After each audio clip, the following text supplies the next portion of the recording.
ایک دفعہ کا ذکر ہے کہ ایک روشن صبح جب لومڑی کھانے کی تلاش میں جنگل میں یہاں وہاں گھوم رہی تھی تو اس کی نظر ایک کوے پر پڑی۔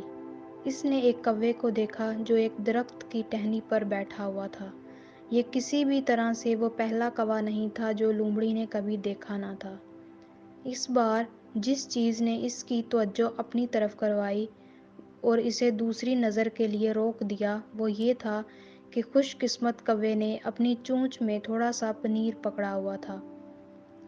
لومڑی نے ہوشیاری سے سوچا اور زیادہ تلاش کرنے کی ضرورت نہیں ہے، یہ میرے ناشتے کے لیے ایک عمدہ کھانا ہے۔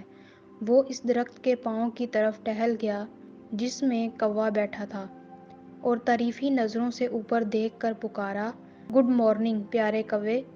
کوا اس کا سر ایک طرف جھکا ہوا لومڑی کو شک کی نگاہ سے دیکھ رہا تھا، لیکن اس نے اپنی چونچ کو پنیر پر مضبوطی سے بند رکھا اور اس کا سلام واپس نہیں کیا۔ وہ کتنی دلکش مخلوق ہے، لومڑی نے کہا، اس کے پر کیسے چمکتے ہیں، کیا خوبصورت شکل ہے اور کتنے شاندار پر ہیں۔ اتنے شاندار پرندے کی آواز بہت پیاری ہونی چاہیے کیونکہ اس کے بارے میں سب کچھ بہت پرفیکٹ ہے۔ کیا وہ صرف ایک گانا گا سکتی ہے؟ لومڑی نے کہا، میں جانتی ہوں کہ مجھے اس کی تعریف کرنی چاہیے۔ لومڑی نے کوے کی بہت تعریفیں کی۔ یہ چاپلوسی کی باتیں سن کر وہ اپنا سارا شک بھول گیا اور ناشتہ بھی۔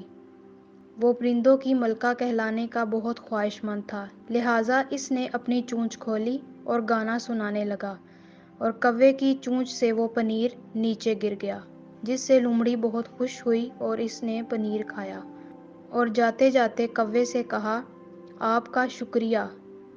جب وہ چلا گیا، اگرچہ یہ پھٹا ہوا ہے، تمہاری آواز کافی ہے، لیکن تمہاری عقل کہاں ہے؟